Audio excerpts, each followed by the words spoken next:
जय हिंद दोस्तों, कैसे हैं आप सब। आज हम उत्तराखंड के 12 ज्योतिर्लिंग में से एक ज्योतिर्लिंग हमारे देव के देव महादेव यानी कि केदारनाथ धाम यात्रा की हम बात करने जा रहे हैं। दोस्तों, यदि आप केदारनाथ जाने की योजना बना रहे हैं इस वर्ष 2023 में, तो ये वीडियो आप लोगों के लिए काफी यूजफुल है, क्योंकि आज की इस वीडियो पे मैं आपको हर एक छोटी और बड़ी इन्फॉर्मेशन दूंगा। जैसे कि आपको केदारनाथ कैसे पहुंचना है, वहाँ हमको रुकने की क्या बंदोबस्त है, हमको सोनप्रयाग तक कैसे साधन मिलेंगे पहुंचने के लिए, होटल की क्या व्यवस्था है, खाने पीने की क्या व्यवस्था है, केदारनाथ यात्रा को करने के लिए कुल खर्चा कितना लगेगा, कौन सा बेस्ट टाइम होता है वहाँ जाने के लिए, साथ ही साथ कपाट कब खुलते हैं और कपाट कब बंद होते हैं, ये सारी जानकारी आज की इस वीडियो पे मैं आपको देने वाला हूँ। तो दोस्तों बने रहिएगा मेरे वीडियो में, एक एक करके सारी बातों को मैं विस्तार पूर्वक वर्णन करता हूँ, जिससे आपको इस केदारनाथ धाम यात्रा की यात्रा करने के लिए काफी सहूलियत मिले और आपका कुल खर्चा भी कम आ जाए। तो चलिए दोस्तों, बिना विलंब के हम वीडियो को आरंभ करते हैं। सबसे पहली बात करते हैं कि आपको केदारनाथ यात्रा कैसे पहुंचनी है। दोस्तों, केदारनाथ पहुंचने के लिए आपका जो नजदीकी रेलवे स्टेशन है वो है यहाँ का हरिद्वार रेलवे स्टेशन, या फिर चाहे तो आप ऋषिकेश भी पहुंच सकते हैं। वही अगर आपका ऑप्शन दूसरा है, यानी कि अगर आप फ्लाइट से आना चाहते हैं तो फिर आप आ सकते हैं उत्तराखंड के कैपिटल यानी कि देहरादून इंटरनेशनल एयरपोर्ट पे भी आप आ सकते हैं। चलिए दोस्तों, बात करते हैं कि हम हरिद्वार पहुंच चुके हैं या फिर हम देहरादून पहुंच चुके हैं, हमको यहाँ से केदारनाथ के लिए कैसे जाना पड़ेगा। तो जो हरिद्वार से हमको जो पहला पड़ाव हमारा रहेगा वो हमारा रहेगा फाटा या फिर सोनप्रयाग। तो दोस्तों हम बात करते हैं कि हरिद्वार से सोनप्रयाग की ये जो बाई रोड डिस्टेंस रहेगी ये कितनी रहेगी। तो दोस्तों ये आपका लगभग 220 किलोमीटर पड़ता है सोनप्रयाग, और फाटा की बात की जाए तो लगभग 200 किलोमीटर पड़ता है फाटा पहले पड़ेगा, और उसके 16 से 17 किलोमीटर के बाद आपका पड़ता है सोनप्रयाग। लेकिन होटल्स कभी कभार अवेलेबल नहीं हो पाती, तो इसलिए सोनप्रयाग के बजाय हम फाटा में भी स्टे ले लेते हैं। और अगर सीजन टाइम में जा रहे हैं आप, यानी कि मई और जून के महीने में जा रहे हैं, तो फाटा में भी होटल ऑप्शन नहीं मिलता, तो फिर हम गुप्तकाशी में अपना स्टे लेते हैं। खैर, हम बात करते हैं अपने टॉपिक पे, जो हम बात कर रहे थे कि हमको हरिद्वार से सोनप्रयाग या फाटा हमको कैसे पहुंचना है। दोस्तों हरिद्वार से सोनप्रयाग या फाटा पहुंचने के लिए आपके पास टोटल 2 मेजर ऑप्शन आते हैं। पहले ऑप्शन की अगर मैं बात करूं दोस्तों, वो है आपका बाई बस, जो कि वहाँ पे प्राइवेट बसेस चलती है, गवर्नमेंट की बसेस तो ना के बराबर है। अगर मैं प्राइवेट बस की बात करूं तो दोस्तों एक व्यक्ति का अगर बस की बात की जाए तो मान के चलिए कि 1000 से 1200 रुपए आपका पड़ेगा और आप सोनप्रयाग के बस स्टैंड पहुंच जाएंगे। वही अगर मैं दूसरे ऑप्शन की बात करूं, वो आपका प्राइवेट टैक्सी। दोस्तों प्राइवेट टैक्सी वाले आपका 6000 रुपए लेते हैं, यानी कि अगर छोटी गाड़ी है तो 4000, अगर इनोवा गाड़ी आप लेते हैं या सुमो बोलेरो लेते हैं तो आपका 6000 रुपए शुल्क लगेगा, और वो आपको सोनप्रयाग आपको ड्रॉप कर देंगे, या फिर अगर आपका होटल फाटा में है तो वहाँ आपको वो ड्रॉप कर देंगे। तो दोस्तों आपको पहला दिन जो सफर है ये 8 घंटे की यात्रा में ही निकल जाता है। इस बीच में दोस्तों आपको on the way sight seeing में कुछ पॉइंट्स मिलेंगे, जिनमें से सबसे पहले आता है आपका देवप्रयाग का नदियों का संगम। वहां से ही हमारी गंगा नदी बनती है, तो वो संगम भी देख सकते हैं, साथ ही साथ रुद्रप्रयाग का भी संगम देख सकते हैं। और इसके बाद आपको एक और साइट सीइंग मिलेगा, जो कि आपका धारी देवी का मंदिर, जो कि गंगा नदी के बीचों बीच में ये मंदिर है, तो यहाँ भी जाके आप धारी देवी के दर्शन कर सकते हैं। ये सब देखते हुए और लंच करते हुए आप पहुंचते हैं अपने सोनप्रयाग या फाटा, जहाँ पे भी आपका होटल एकोमोडेशन है। चलिए दोस्तों बात करते हैं कि होटल एकोमोडेशन हमको कैसे मिलेंगे और क्या रेंज के मिलेंगे। तो दोस्तों एक चीज आपको मैं क्लियर कर दूं कि उत्तराखंड के 4 धाम यात्रा में कहीं भी आपको डिलक्स होटल ज्यादा देखने को नहीं मिलेंगे। जो भी आपको मिलेगा वो normal basic hotel, standard hotel ही देखने को मिलेंगे, जिसका कॉस्ट दोस्तों अगर मैं खाने के साथ बात करूं, यदि अगर आप ब्रेकफास्ट एंड डिनर ऐड करके आप लेते हैं तो होटल एकोमोडेशन की अगर बात की जाए तो अप्रॉक्सिमेटली आपका पर पर्सन 1000 से 1200 रुपए पड़ेगा, और आप अपना स्टे वहां बना सकते हैं। तो इस तरीके से आपको सोनप्रयाग या फाटा में आपको स्टे देखने को मिल जाएगी। ये रहा आपका डे नंबर 1। तो दोस्तों बात की जाए अगर डे नंबर 2 की, तो दोस्तों हमारा पद यात्रा शुरू हो जाता है। कहने का मतलब ये है कि सोनप्रयाग से दोस्तों आपको मिलती है शेयरिंग जीप, जो कि आपको लेके जाएगी गौरीकुंड। और दोस्तों ये सोनप्रयाग से जो गौरीकुंड का डिस्टेंस है ये आपका टोटल 5 किलोमीटर की पड़ जाती है, और ये 5 किलोमीटर यात्रा तय करने के लिए आपको उत्तराखंड के शेयरिंग गवर्नमेंट की टैक्सी लेनी पड़ती है, तभी आप गौरीकुंड जा पाओगे। प्राइवेट व्हीकल्स का वहाँ पे आवागमन इसलिए नहीं रखा गया है क्योंकि रास्ते बहुत ज्यादा सकरे हैं, इसलिए वहाँ पे गवर्नमेंट की टैक्सी चलती है, एक साइड से जाती है दूसरी साइड से वापस आती है। जो शेयरिंग टैक्सी वाले आपका किराया लेंगे दोस्तों वो 50 से 60 रुपए एक व्यक्ति का लेते हैं, और 8 से 10 आदमी बैठाते हैं सुमो बोलेरो में। इसके लिए आपको दोस्तों 10 से 15 मिनट लगेंगे 5 किलोमीटर की यात्रा तय करने में, और आप पहुंचते हैं फाइनली गौरीकुंड। और ये रहा यहाँ का गौरीकुंड का पद यात्रा का पड़ाव। यही से हमारा पद यात्रा शुरू होता है हमारे श्री 12 ज्योतिर्लिंग में से एक ज्योतिर्लिंग श्री केदारनाथ जी का। तो दोस्तों इस केदारनाथ यात्रा की ट्रैकिंग आपको मान के चलिए गौरीकुंड से लगभग 19 से 20 किलोमीटर की पड़ जाती है। चलिए दोस्तों बात करते हैं कि अगर आप सोनप्रयाग से अर्ली मॉर्निंग, कहने का मतलब ये है कि 4 बजे 5 बजे अगर आप निकलते हैं तो आपका बहुत ही सही और उचित समय रहेगा, क्योंकि आपको गौरीकुंड से जो ट्रैक करके केदारनाथ जाओगे तो आप अगर बैचलर्स हैं तो मान के चलिए कि 10 घंटा आपको मिनिमम ट्रैक करने में लगेगा। वही अगर आप थोड़े सीनियर हैं तो मान के चलिए 11 से 12 घंटा भी लग जाएगा। तो दोस्तों मेरे कहने का तात्पर्य ये है कि यदि आप 7 बजे ट्रैक करना शुरू करते हैं अर्ली मॉर्निंग गौरीकुंड से, तो आप मान के चलिए कि शाम को 5 बजे 6 बजे तक आप केदारनाथ पहुंच जाएंगे। तो दोस्तों ये था पहला पड़ाव कि जो हम 11 नंबर से अपनी यात्रा करेंगे। दूसरा ऑप्शन आता है आपके पास, यदि आप चलने में असमर्थ हैं तो आपके पास यहाँ पे 2 विकल्प आते हैं। पहले विकल्प की अगर बात की जाए दोस्तों तो वो होता है यहाँ पे आप घोड़े खच्चर से जा सकते हैं। घोड़े खच्चर का जो किराया होता है दोस्तों वो एक वे का, यानी किसी जाने का मान के चलिए आपका 2500 से 3000 3000 रुपए लेंगे। वही अगर आप रिटर्न आते हैं तो रिटर्न आने का दोस्तों वो 2000 से 2200 रुपए चार्ज करते हैं। तो ये था घोड़े का ऑप्शन। और इसी के साथ ही साथ अगर आप घोड़े नहीं लेना चाहते, अवॉइड करना चाहते हैं, पशु पे बैठने में आपको डर लगता है, तो फिर आप दूसरा ऑप्शन भी है आपके पास वहाँ पे पालकी का और पिट्ठू का। पालकी और पिट्ठू वाले दोस्तों आपके बॉडी के वजन के हिसाब से आपका वो शुल्क लेते हैं। लेकिन अगर बात की जाए कि यदि आपका वेट लगभग 70 से 80 किलो के बीच में है तो फिर आपका सिर्फ जाने का चार्ज पिट्ठू वाले या पालकी वाले दोस्तों आपका लेंगे 8 से 9000 रुपए। वही अगर आप उसके नीचे हैं तो उतना ही आपका रेट कम होता जाएगा। कुल मिलाकर ये वजन पर निर्भर करता है कि आपका वजन कितना है। चलिए दोस्तों, और वही दूसरे ऑप्शन की बात की जाए, बड़े ऑप्शन की, तो वो है आपका हेलीकॉप्टर का। अब यहाँ पे मुख्य बात निकल के आती है कि हेलीकॉप्टर का सबसे ज्यादा मजेदारी होता है टिकट बुकिंग के लिए, क्योंकि यहाँ पे टिकट मिलती नहीं है। ये यहाँ पे ओपन होते साथ ही सारी टिकट सोल्ड आउट हो जाती है। तो दोस्तों यहाँ पे हेलीकॉप्टर 3 जगह से सर्विस देता है। एक सर्विस होता है दोस्तों आपका सिरसी से, जो कि सोनप्रयाग से लगभग 2 से 3 किलोमीटर के हल्का पहाड़ी चढ़ के जाना पड़ता है, वो सिरसी हेलीपैड वहाँ से जाती है। दूसरा ऑप्शन आता है दोस्तों आपके पास फाटा का।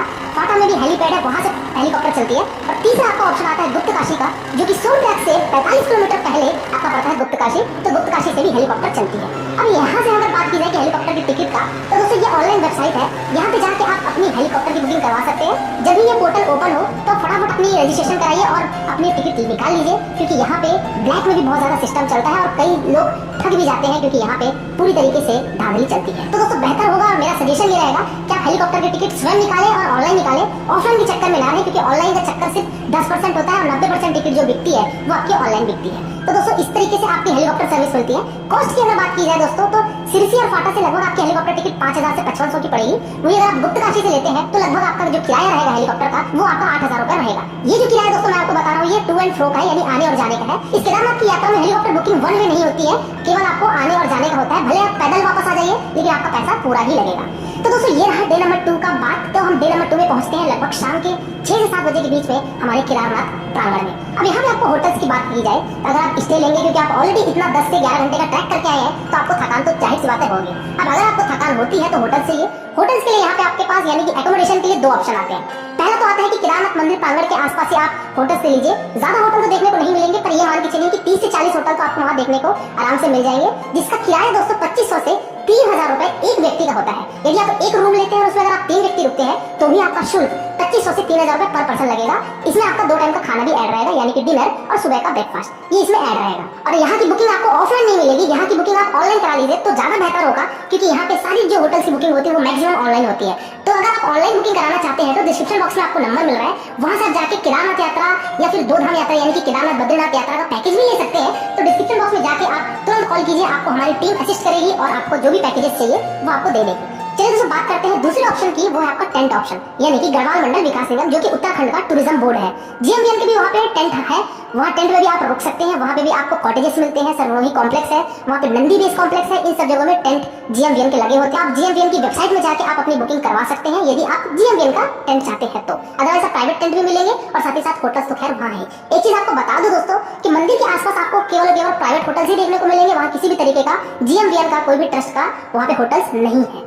चलिए दोस्तों बात करते हैं इसी के साथ ही साथ खाने का, कि यदि आप टेंट में रुके हैं तो आपको खाने पीने के क्या बंदोबस्त होंगे। दोस्तों खाने के लिए वहाँ पे अन्नपूर्णा प्रसादालय यानी कि अन्नपूर्णा रेस्टोरेंट है, जो कि जीएमवीएन के द्वारा वो संचालित किया जाता है।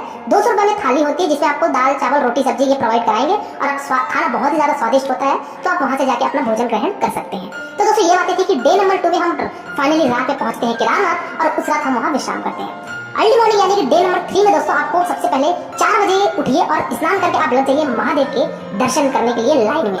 दोस्तों लाइन में लगिए, वहाँ पे हो सकता है कि आप आरती में भी सम्मिलित हो जाएंगे यदि आप टाइम से लग जाते हैं तो, क्योंकि आपकी वहाँ आरती जो होती है वो लगभग 5 बजे मॉर्निंग की होती है। तो दोस्तों आप वहाँ पे लाइन में लगिए, हर हर महादेव का नारा लगाते हुए, जय केदार जय भोलेनाथ का नारा लगाते हुए आप मंदिर प्रांगण में पहुंचिए। आप दर्शन कीजिए, दर्शन करने के पश्चात आप वापस अपनी सामान बांधिए, होटल्स में जाइए और ब्रेकफास्ट करके आप निकल पड़िए वापस सोनप्रयाग के लिए। कुल मिला के अब आपको पद यात्रा करते हुए वापस भी आना है। यदि आपका योजना घोड़े खच्चर से है तो आप घोड़े खच्चर से भी वापस आ सकते हैं।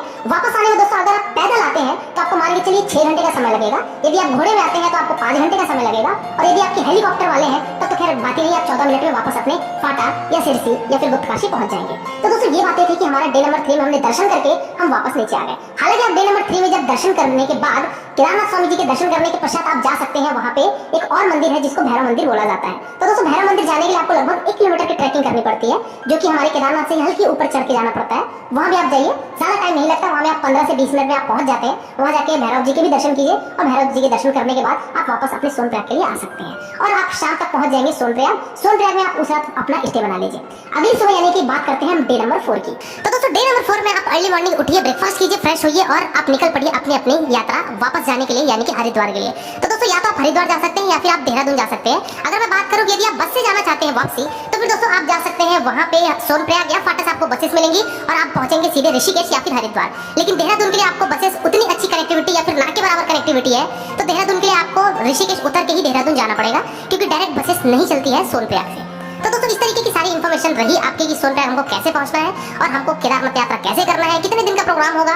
तो दोस्तों 3 नाइट 4 डेज का ये बेसिकली प्रोग्राम होता है, जिसमें आपका केदारनाथ यात्रा, केदारनाथ धाम पूरी तरीके से संपूर्ण हो जाता है। चलिए दोस्तों अगली बात करते हैं कि इस केदारनाथ यात्रा को करने के लिए सबसे अच्छा समय कौन सा होता है। तो दोस्तों जैसा कि मैं आपको बता दूं कि लास्ट ईयर भी जैसा रश बढ़ा था और इस साल के भी रश के हिसाब से आपका जो सबसे बेस्ट टाइम होता है दोस्तों वो होता है सितंबर और अक्टूबर का महीना, क्योंकि उस टाइम पे दीपावली का पर्व होता है, उस टाइम पे वैकेशंस नहीं होते हैं, तो भीड़ बहुत ज्यादा कम होती है। यानी कि आप आराम से यात्रा कर लेंगे, पैकेज कॉस्ट भी आपका सस्ता पड़ेगा, आपको होटल्स भी सस्ते मिलेंगे और बिना रश के आपको दर्शन करने का कुछ अलग ही आनंद आएगा। तो सबसे बढ़िया समय की बात की जाए तो सितंबर अक्टूबर का है। ये वही यदि आप वैकेशन में ही आना चाहते हैं, बच्चों के साथ आना चाहते हैं, फैमिली के साथ आना चाहते हैं, तो फिर आप मई और जून को भी प्रीफर कर सकते हैं। मॉनसून को थोड़ा सा अवॉइड कीजिए, क्योंकि वहाँ पे लैंडस्लाइड जैसे समस्या हो जाती है, खास करके फाटा से लेके सोनप्रयाग गौरीकुंड तक के रास्तों में। तो दोस्तों इस तरीके से आपको अपनी केदारनाथ यात्रा करनी है और कौन सा बेस्ट टाइम होगा, ये सारी चीजें आपको जानकारी थी। चलिए दोस्तों लास्ट और अंतिम बात करते हैं कि इस केदारनाथ यात्रा को करने के लिए एक व्यक्ति का कुल खर्चा कितना आ जाएगा।